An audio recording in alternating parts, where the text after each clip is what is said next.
ആവശ്യത്തിലേറെ ചോദ്യങ്ങൾക്കുള്ള ഉത്തരം ഞാൻ പറഞ്ഞു കഴിഞ്ഞു. ഇനിയും ആവർത്തിച്ചാൽ വെറും വാചക കസർത്ത് നടത്തുന്ന ഒരു ഹോം മിനിസ്റ്ററായി പോകും ഞാൻ. പ്ലീസ് പ്രവർത്തിച്ച് കാണിക്കാനുള്ള സാവകാശം തരൂ. അപ്പൊ പിന്നെ കാണാം.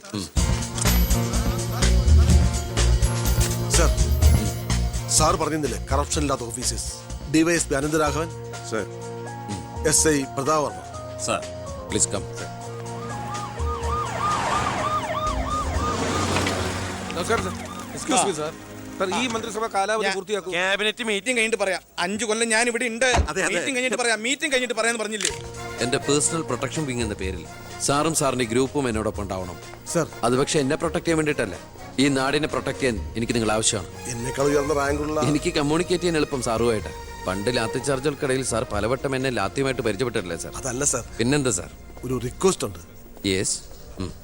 സാർ ഇനി എന്നെ സാറേന്ന് വിളിക്കരുത്. ഒരു മന്ത്രിയായെന്ന് കരുതി പെട്ടെന്ന് അപ്പനെ കയറി അവസരപ്പെട്ടാന്ന് വിളിക്കാൻ പറ്റുമോ? ഞാൻ സാറേന്ന് വിളിച്ച് ശീലിച്ചു പോയി. നാവ് അങ്ങനെ വഴങ്ങും സാറേ. Good morning. അയ്യർ സാർ, ഇവരുടെ പുതിയ പോസ്റ്റിംഗിന്റെ കാര്യം ഞാൻ DGയോട് ഇൻഫോം ചെയ്തിട്ടുണ്ട്. Please take necessary steps. Okay. Hello, ഞാൻ പൗത്രനാ. നിന്റെ സത്യപ്രതിജ്ഞ ഞാൻ TV-യിൽ കണ്ടു. ഒരു യുവാവ് ഹോം മിനിസ്റ്റർ ആയിട്ട് നീ ശരിക്കും ഷൈൻ ചെയ്ത് കേട്ടോ. ആരുടെയെങ്കിലും മുമ്പിൽ ഷൈൻ ചെയ്യണമെന്ന ഉദ്ദേശത്തോടെയല്ല ഞാൻ മന്ത്രിയായത്. പിന്നെ ഞാൻ നിന്റെ പെങ്ങടെ പേരിൽ ഒരു എസ്റ്റേറ്റ് വാങ്ങിയില്ലായിരുന്നു? ഇവിടെ ഇപ്പൊ തേങ്ങയിടിയിൽ നടക്കുക. ഈ ഏരിയയിൽ കള്ളന്മാരുടെ ഭയങ്കര ശല്യമെന്നാണ് നാട്ടുകാർ പറയുന്നത്. നീ ഒരു 10-20 പോലീസുകാരെ ഇങ്ങോട്ട് ഏർപ്പാടാക്കണം. അവരെ നിക്കട്ടെ കാവലിന്. അളിയന്റെ തേങ്ങയ്ക്ക് പ്രൊട്ടക്ഷൻ തരാനുള്ളതല്ല കേരള പോലീസ്. അവർക്ക് വേറെ ജോലിയുണ്ട്. മിസ്റ്റർ പൗത്രന് വേറെ എന്തെങ്കിലും പറയാനുണ്ടോ?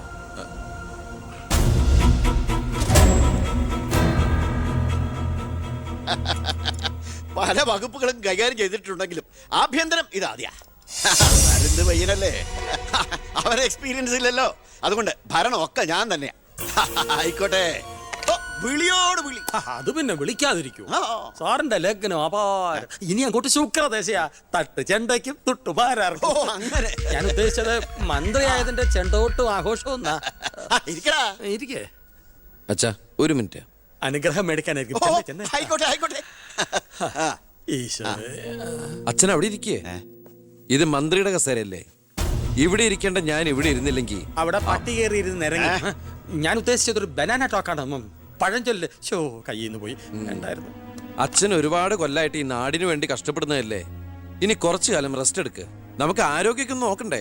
അതെ അതെ, മകൻ ഇവിടെ ഹോം മിനിസ്റ്റർ ആകട്ടെ. അച്ഛൻ ഇനി കുറച്ചു നാള് ഹോമിലെ മിനിസ്റ്റർ ആകട്ടെ. അമ്മേ, ഞാൻ ഓഫീസിൽ എത്തിയുള്ളൂ. പിന്നെ അച്ഛൻ അങ്ങോട്ട് വരുന്നുണ്ട്. കുറച്ചു കാലം അവിടെ കാണും. സന്തോഷായില്ലേ? അച്ഛന് ഇഷ്ടപ്പെട്ട ആഹാരങ്ങളൊക്കെ ഉണ്ടാക്കി കൊടുക്കണം. പാലടയും പ്രഥമനൊക്കെ ആയിക്കോട്ടെ. വേണമെങ്കിൽ വീട്ടിലൊരു ATM കൗണ്ടർ ഞങ്ങൾ ഏർപ്പാടാക്കി തരാം. ATM? അതെ, എനി ടൈം മദ്യം. ചുമ്മാ അടിച്ച് വീലായിട്ട് വാള് വെച്ചോട്ടെ സാർ. ഇനിയിപ്പോ ആര് ചോദിക്കാൻ? എന്തിനാ സാർ എന്ന് സമയം കളയുന്നത്? ഇപ്പൊ പോയ സന്ധിക്കുമ്പോ വീട്ടിലെത്താം. ഇവിടെ ഞങ്ങൾക്ക് 100 കൂട്ടം പണികളുണ്ടെന്നേ. അച്ഛനോട് നിന്നാലേ നമ്മുടെ പണി നടക്കത്തില്ല. എന്തൊക്കെ ആഗ്രഹങ്ങളായിരുന്നു. പോകുന്ന പോക്ക് കണ്ടില്ലേ? CPU കമ്പ്യൂട്ടറിനെ പോലെ. സർ, കളക്ടർ ഗോപിനാഥൻ കാണാൻ വന്നിട്ടുണ്ട്. വെയിറ്റ് ചെയ്യാൻ പറയൂ. കുറെ നേരമായി വെയിറ്റ് ചെയ്യുന്നു സർ. കുറച്ചേരം കൂടി വെയിറ്റ് ഇട്ടയ്യർ സാറേ. Okay sir. ഇയാൾ ആരാ? സ്വാമിനാഥൻ അയ്യർ, M.Com LLB, എന്റെ PA. അയ്യോ, അപ്പൊ ഞാനോ? താൻ വേറെ 8ാം ക്ലാസ്സും കുസ്തിയില്ലേ? അപ്പൊ എന്റെ പോസ്റ്റ്? എടോ, നിന്ന നിൽപ്പിൽ മറുകണ്ഠം ചാടിയ തന്നെ ഞാൻ എങ്ങനെ വിശ്വസിക്കാനാ? ഇനി തിരികെ അങ്ങോട്ട് അവിടെ വിശ്വസിക്കില്ല. അതെന്റെ കുറ്റമല്ല. ഞാൻ എന്ത്? താനെന്തെങ്കിലും ചെയ്യും.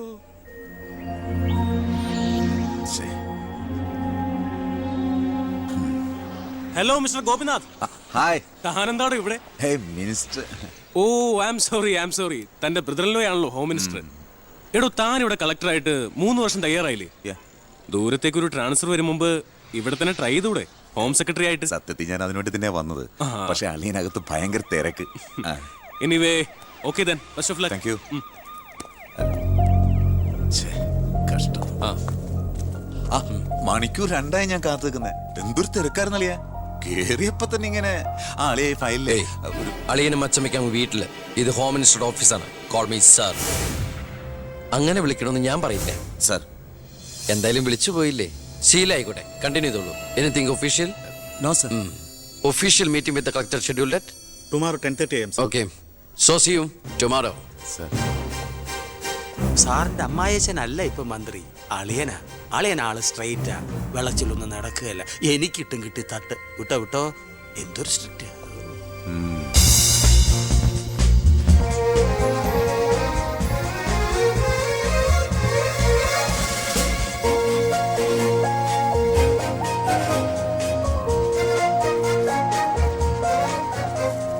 Welcome to police conference. Please come sir.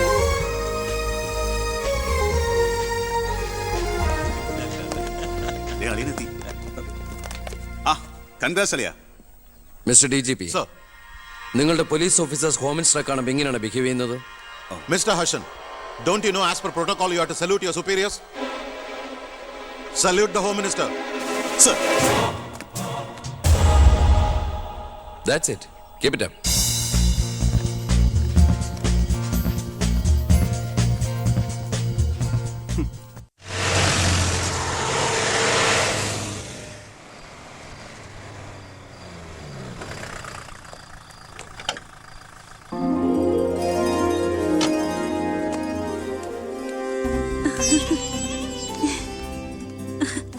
ഏട്ടാ അമ്മേ, എന്താടി? വാ മോനെ. ഏയ് ഇരിക്കെ, ബഹുമാനൊക്കെ ഓഫീസിൽ മതി. ആര് ബഹുമാനിക്കുന്നു നിന്നെ? ഓ, ഒരു മന്ത്രി. ഞങ്ങൾ കുറെ മന്ത്രിമാരെ ചെറുപ്പം മുതൽ കണ്ടിട്ടുള്ളതാ. അച്ഛൻ മന്ത്രിയായിരുന്നപ്പോ വീട്ടു സാധനങ്ങൾ വാങ്ങുന്ന തൊട്ട് അടുക്കളപ്പണി വരെ ചെയ്യിച്ചിട്ടുണ്ട് നിന്റെ ഈ പോലീസുകാരെ കൊണ്ട്. അല്ല പെങ്ങളെ, അച്ഛനെ ഇങ്ങനെ വഴക്ക് പറയാനായിട്ട് എന്താ ഇവിടെ ഇപ്പൊ ഉണ്ടായേ? അച്ഛൻ ഇപ്പൊ മന്ത്രിയല്ലെന്നും പറഞ്ഞ് അച്ഛന്റെ മെക്കെട്ട് കയറിയണ്ടല്ലോ. ഒരു മകൻ എന്നല്ലേ ഞാൻ സഹിക്കില്ല കേട്ടോ. ഞാൻ നിന്നോടാ പറഞ്ഞത്. നിന്റെ 5-6 പോലീസുകാരെ ചോദിച്ചപ്പോ നീ പവിയെ അപമാനിച്ചില്ലേ? ഓ, റൂട്ട് അങ്ങോട്ടാണോ? എന്നാ നീ ഒന്നോർത്തോ, തുമ്മിയ തെറിക്കുന്ന മൂക്ക നിന്റെ ഈ മന്ത്രിക്കുപ്പായം. പക്ഷെ പവിയേട്ടൻ എന്നും കാണും ഈ IPS പദവി. എന്റെ പെങ്ങളെ, ഏത് കൊമ്പത്ത് IPS കാരനായാലും ഒരു മന്ത്രിയെ കണ്ടാ ദാ ഇങ്ങനെ നിക്കണം. അതാണ് കുഴപ്പം. സംശയം ഉണ്ടെങ്കിൽ AS പെളിയനോട് ചോദിച്ചോക്ക്. എന്റെ പവിയളിയാ, പെങ്ങൾക്ക് ഈയിടെയായിട്ട് പൊതുവിജ്ഞാനം വളരെ വളരെ കുറവായിട്ട് വരികയാണ്. വന്നോ? ആ, എവിടെയായിരുന്നു? ഞാൻ നിന്നോട് 2 ചോദിക്കണമെന്ന് വിചാരിച്ചിരിക്കായിരുന്നു. എന്റെ ഭർത്താവ് നിന്നെ സാറേന്ന് വിളിക്കണം അല്ലേടാ? അയ്യയ്യേ, എന്താ അളിയന്മാരൊക്കെ ഇങ്ങനെ കൊച്ചുകുട്ടികളെ പോലെ ചീപ്പാവണേ? ഇതൊക്കെ വീട്ടിൽ വന്ന ഭാര്യമാരോട് പറഞ്ഞ അതിന്റെ മോശം നിങ്ങൾക്കല്ലേ അളിയന്മാരെ? എന്താ AS പെളിയാ? ഞാനൊന്നും പറഞ്ഞിട്ടില്ല. അശ്ശോ, ഇപ്പൊ തന്നെ ഇവിടെ എല്ലാരും മനസ്സിലാക്കില്ല അവിടെയും എന്തൊരു കഥയുണ്ടെന്ന്. അല്ല, എന്റെ പെങ്ങന്മാരാണോ അളിയന്മാരാണോ ഇവിടെ പെണ്ണുങ്ങള്?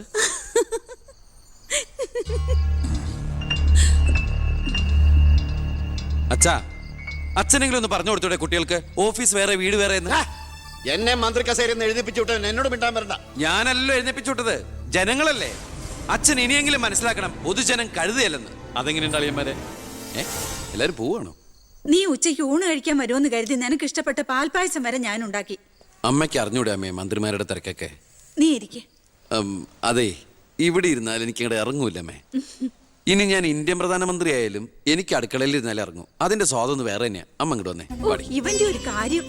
അതെ, ഇവിടെ എല്ലാവരും ചേർന്ന് ഏട്ടനെ പുഴുങ്ങി തിന്നാൻ നോക്കി നിൽക്കായിരുന്നു. എല്ലാം വാല് മടക്കിയത് കണ്ടില്ലേ? കാലക്കേട്ട കലക്കണുണ്ട്. ഈ കഞ്ഞിയില് പയറും ചമ്മന്തിയൊക്കെ കൂടിയിട്ട് കൈയിട്ട് ഇങ്ങനെ കലക്കി എന്തോ സാധനം അറിയോ? കുറച്ച് വേണം. മീനു, വേറെ കഞ്ഞി വിളിക്കുന്നു.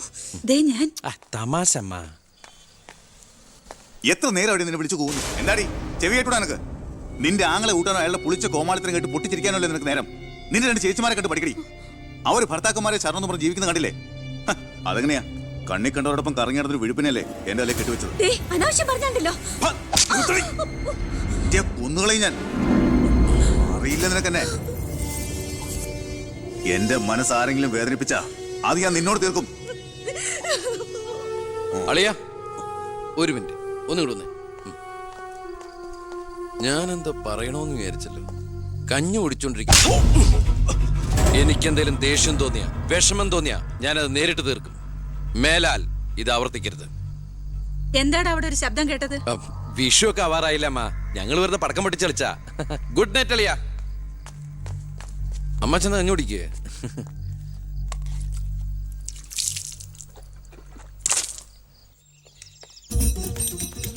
പത്രം വായിച്ചില്ലയോ? പുതിയ ആഭ്യന്തരമന്ത്രിയുടെ കൽപ്പന. വയറ് ഉറയ്ക്കാൻ പോലീസുകാർ രാവിലെ ഓടണമെന്ന്. ഞാൻ പണ്ടേ ഓടാറുണ്ട്. എന്റെ കർത്താവേ, കുതിരയ്ക്ക് വെച്ച കഴുതയ്ക്കും ഉണ്ടോ? എന്റെ ഈശോയെ, ഞാൻ സാറിനല്ല ഉദ്ദേശിച്ച. ഓ, നല്ല മസില. അളിയ, ഒരു മിനിറ്റ്. അയ്യോ, അതിനല്ല. എന്ത് ചെയ്യാനാ? നിങ്ങളുടെയൊക്കെ കഷ്ടകാലത്തിന് ഞാൻ ഇവിടുത്തെ ആഭ്യന്തരമന്ത്രിയായി പോയി അല്ലേ അളിയ? അളിയൻ ഇനിയും ഡ്യൂട്ടിക്കിടയിൽ എന്നെ കാണേണ്ടി വരും. എന്നെ സല്യൂട്ട് ചെയ്യേണ്ടിയും വരും. തെറ്റ് കണ്ട ഞാൻ എന്തെങ്കിലും പറയുകയും ചെയ്യും. ആ അരിശം മുഴുവൻ അളിയ വന്ന് പെങ്ങളെടുത്ത് തീർക്കും. അത് കണ്ട ഞാൻ തിരിച്ചടിക്കും. അങ്ങനെ അടിയും തിരിച്ചടിയൊക്കെ ആയിട്ട് പോണ്ടതാണോ അളിയ നമ്മുടെ ഈ മാതൃകാ കുടുംബം? ഒന്നുമില്ലെങ്കിലും നമ്മൾ അളിയനും അല്ലേ അളിയ. അതുകൊണ്ട് ഞാൻ ഇരുത്തി ചിന്തിച്ചൊരു തീരുമാനം എടുത്തു. സെൻട്രൽ ഹോം ഡിപ്പാർട്ട്മെന്റിലേക്ക് അളിയനൊരു ട്രാൻസ്ഫർ ഓൺ ഡെപ്യൂട്ടേഷൻ. ഓർഡർ. നാളെ തന്നെ ജോയിൻ ചെയ്യണം. All the best. എങ്ങോട്ട്? ബീഹാറിലേക്ക്. ബീഹാറിലേക്കോ? ബീഹാർ ബെസ്റ്റ് സ്ഥലമാണ് അളിയ. നോ, എനിക്ക് പറ്റില്ല. നിനക്കെന്നെ ശരിക്കും അറിയില്ല. എന്താ അളിയ ഇങ്ങനെ ചില തെണ്ടി പിള്ളേരെ പോലെ? ഇത് ഗവൺമെന്റ് ഓർഡർ അല്ലേ, അത് ഹോം മിനിസ്റ്റർ നേരിട്ട് തരുന്നത്. അനുസരിച്ചേ പറ്റൂ. എന്താ ഇവിടെ? ASP അളിയനെ മന്ത്രി അളിയൻ ബീഹാറിലോട്ട് തട്ടി. മന്ത്രിയുടെ ഭരണപരിഷ്കാരങ്ങൾ കുടുംബത്തും. ബീഹാറിലേക്കോ? ബീഹാർ ബെസ്റ്റ് സ്ഥലമാണമ്മേ. അല്ല, ഈ ബീഹാർ എന്ന് പറയുമ്പോ എടീ ബീഹാർ ഗംഭീര സ്ഥല. നീ വിഷമിക്കണ്ട, നീ പതുക്കെ പോയാ മതി. പേടിക്കാനൊന്നുമില്ല സാറേ. അവിടെ ചെന്ന് ലല്ലു പ്രസാദുമായി ഒരു ടൈപ്പ് ഉണ്ടാക്കിയാൽ കുശാലല്ലേ കുശാൽ. അയ്യോ ചേടാ, കുടുംബത്തൊരു മന്ത്രി ഉണ്ടായാൽ അതുകൊണ്ട് ഗുണം ഉണ്ടാകേണ്ടത് കുടുംബക്കാർ. ഇതിപ്പോ അളിയന് വേണോ ഗുണം? അളിയന് ഈ ചിറാപ്പുഞ്ചി എങ്ങനെയാ? ചിറാപ്പുഞ്ചി? ചിറാപ്പുഞ്ചി ബെസ്റ്റ് സ്ഥലമാണ് അളിയ. അവിടെ IAS കാർക്ക് എന്താ ഡിമാൻഡ് എന്നറിയോ? നമുക്കൊരു കൈ നോക്കിയാലോ? നീ ബ്രേക്ക്ഫാസ്റ്റ് അമ്മ പേടിച്ചു പോയോ? നമുക്ക് അച്ഛനെ നാഗാലാൻഡിലേക്ക് തട്ടിയാലോ? പോടാ അവിടുന്ന്.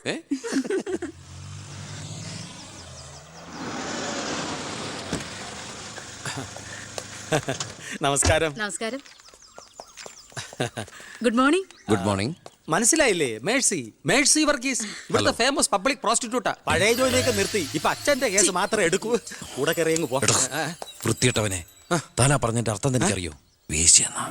മാഡം മാഡം മാഡം അറിയാതെ നാ ഒന്ന് പിഴച്ചു പോയതാണ്. മാഡം എന്റെ സ്വന്തം അമ്മയെ പോലെയാണ്, സ്വന്തം ഭാര്യയെ പോലെയാണ്, പെങ്ങളെ പോലെയാണെന്നാണ് ഞാൻ ഉദ്ദേശിച്ചത്.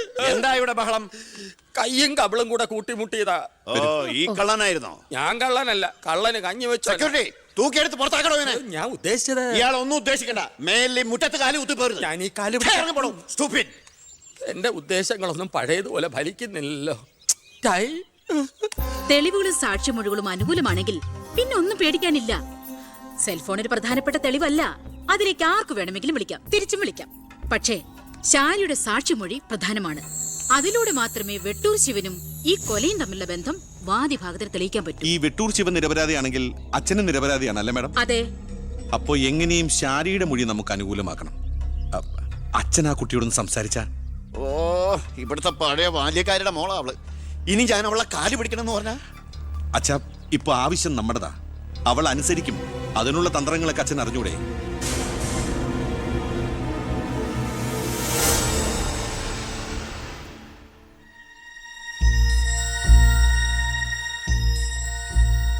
കുറെ നാളായി ഞാൻ വിചാരിക്കുന്നു ഇങ്ങോട്ടൊക്കെ ഒന്ന് ഇറങ്ങണം എന്ന്. സത്യം പറഞ്ഞ സമയം കിട്ടാറില്ല. അല്ല, ഇവളെങ്ങനെ നിർത്തിയാ മതിയോ? കെട്ടിച്ചിടണ്ടേ? അതിന് കല്യാണ ചെലവൊക്കെ ഞാൻ ഏറ്റവും പറ്റിയ പയ്യനെയും കണ്ടെത്താം. നമുക്കിത് ഗംഭീരമാക്കണം, ഒരു ഉത്സവം പോലെ. ഗോപാലപിള്ള സാറിനെ എനിക്ക് മറക്കാൻ പറ്റുമോ? എന്നെ രാഷ്ട്രീയത്തിലേക്ക് കൈപിടിച്ച് കയറ്റിയ രാഷ്ട്രീയ ഗുരുവാണ് നിന്റെ മുത്തച്ഛൻ. മരിക്കാൻ കിടക്കുമ്പോ ഞാൻ അദ്ദേഹത്തിന് കൊടുത്ത വാക്കാ, ഈ കുടുംബം അനാഥാകില്ലെന്ന്. എന്നാ ഞാൻ ഇറങ്ങട്ടെ. ഞാൻ എന്തോ മറന്നല്ലോ. മോളെ, പിന്നെ മോൾക്കറിയാമല്ലോ, നിരപരാധിയായ എന്നെ ഒരു കേസിൽപ്പെടുത്തിയ വിവരം. ആ പ്രതിക്കെതിരെയുള്ള മോളുടെ മൊഴി അതൊന്നും മാറ്റി പറയണം. ഞാൻ സത്യം പറയൂ. എന്റെ മുന്നിൽ വെച്ച് നടന്ന കൊലപാതകത്തിന് കൂട്ടു നിൽക്കാൻ എന്നെ കിട്ടില്ല. തെറ്റ് ചെയ്തവരാരായാലും അവർ ശിക്ഷിക്കപ്പെടണം. ഓ, കുറെ കാലം എന്റെ വീട്ടിൽ നിന്നല്ലേ തള്ളയും മോളും. ഉണ്ട ചോറിന് നന്ദി കാണിക്കാൻ പറ ദേവകിയമ്മ മോളോട്. അമ്മ പറയില്ല. സാറ് പണ്ട് നന്ദി സൂചകമായി എന്റെ മുത്തശ്ശന് കൊടുത്ത വാക്ക് വിധവയായ എന്റെ അമ്മയെ അടിച്ചു തളിക്കാരിയാക്കാമെന്നല്ല, നല്ലൊരു ജോലി വാങ്ങിക്കൊടുത്ത് സ്വന്തം പെങ്ങളെ പോലെ സംരക്ഷിക്കാമെന്നായിരുന്നു.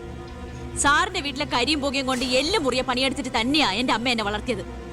ഒരു ബാല്യക്കാരിയുടെ കൂലിക്കണക്ക് പറഞ്ഞാ കുറെ കാശ് ഇങ്ങോട്ട് തരാനുണ്ടാവും. ഞാഞ്ഞൂളിനും പത്തി കൊള്ളാം. നീയൊക്കെ മാനം മര്യാദയായിട്ട് ജീവിക്കുന്ന എനിക്കൊന്ന് കാണണം.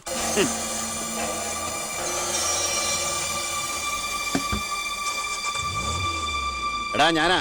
എന്താ അച്ഛാ? ഏയ് നടക്കില്ലടാ. ഇന്ന് അച്ഛൻ അവളുടെ അടുത്ത് പോയി. നാളെ അവൾ അച്ഛൻ്റെ അടുത്ത് വരണം. അച്ഛൻ സമാധാനമായിട്ടിരിക്കുക. ബാക്കിയൊക്കെ ഞാൻ നോക്കിക്കോളാം.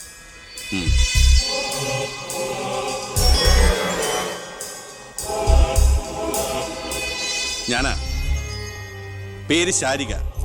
കോട്ടപ്പുറം സ്കൂളിലെ ടീച്ചറാ.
കാര്യത്തിനടുത്ത് എപ്പോഴും ശ്രദ്ധ വേണമെന്ന് ഹോം മിനിസ്റ്ററുടെ ഓർഡർ ഉണ്ടായിരുന്നു.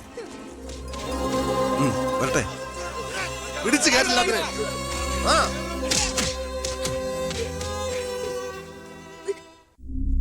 ആ ഗുണ്ടകളെല്ലാം മണിക്കൂറുകൾക്കുള്ളിൽ ജാമ്യത്തിറങ്ങി പോയി സർ. അവർക്ക് വേണ്ടി ക്യൂ നിൽക്കുകയാണ് ആവശ്യക്കാർ. ഈ നാട്ടിലെ ഇടത്തരക്കാരും പാവങ്ങളും ഒക്കെ ഗുണ്ടകളെ കൊണ്ട് പൊറുതി മുട്ടിയിരിക്കുകയാണ് സാർ. കഴിഞ്ഞ കുറേ വർഷങ്ങളായി ഇവിടെ നടന്ന 90% കൊലപാതകങ്ങൾക്കും ആത്മഹത്യകൾക്കും പിന്നിൽ ഗുണ്ടകളും അവർക്ക് പുറകിലുള്ള തൽപര കക്ഷികളുമാണെന്ന് നിസ്സംശയം പറയാം സർ. കഴിഞ്ഞ 5 വർഷത്തിനുള്ളിൽ ഇവിടെ ഉണ്ടായിട്ടുള്ള സർവ്വ ഗുണ്ടാവിളയാട്ടങ്ങളുടെയും അക്രമങ്ങളുടെയും സത്യസന്ധമായ കേസ് ഹിസ്റ്ററി എനിക്കുടനെ വേണം, വിത്ത് ഇമ്മീഡിയറ്റ് എഫക്ട്. സാർ, ഈ ഫയലുകളൊക്കെ ഒന്ന് പഠിക്കണം. കഴിഞ്ഞ 5 വർഷത്തിനിടയ്ക്ക് കേരളത്തിലുണ്ടായിട്ടുള്ള ഞെട്ടിക്കുന്ന അക്രമങ്ങളുടെ സത്യസന്ധമായ ഡീറ്റെയിൽസ് ആണിത്.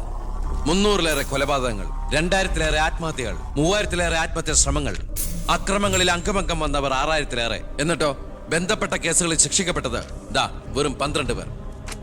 വ്യക്തമായ തെളിവുകളോ സാക്ഷിമൊഴികളോ ഇല്ലാതെ രക്ഷപ്പെട്ടവർ 650-ലേറെ. ഇനിയും പോലീസിന് കണ്ടുപിടിക്കാൻ പറ്റാത്ത കേസുകൾ 100-ലേറെ. ഇതൊക്കെ ആ അവറാച്ചനും അതിനു മുമ്പ് പ്രതിപക്ഷവും ഭരിച്ചിരുന്നപ്പോഴാ. സാർ, മറ്റുള്ളവരുടെ മേൽ പഴിചാരി രക്ഷപ്പെടാനുള്ള തന്ത്രമല്ല ഇപ്പോൾ ആവശ്യം. ഞാനിപ്പോ എന്താ ചെയ്യണ്ടേ? ഇതൊക്കെ അന്വേഷിക്കേണ്ട ചുമതല പോലീസിനല്ലേ? സമയമുണ്ടെങ്കിൽ താൻ തന്നെ പോലീസിനെ കൊണ്ട് അന്വേഷിപ്പിക്കടോ. താങ്ക് യു സാർ, ഈ പെർമിഷൻ മാത്രം മതി. നിക്ക് ഞാനൊരു ആവേശത്തിന് പറഞ്ഞു എന്ന് വെച്ച് എന്താ തന്റെ ഉദ്ദേശം?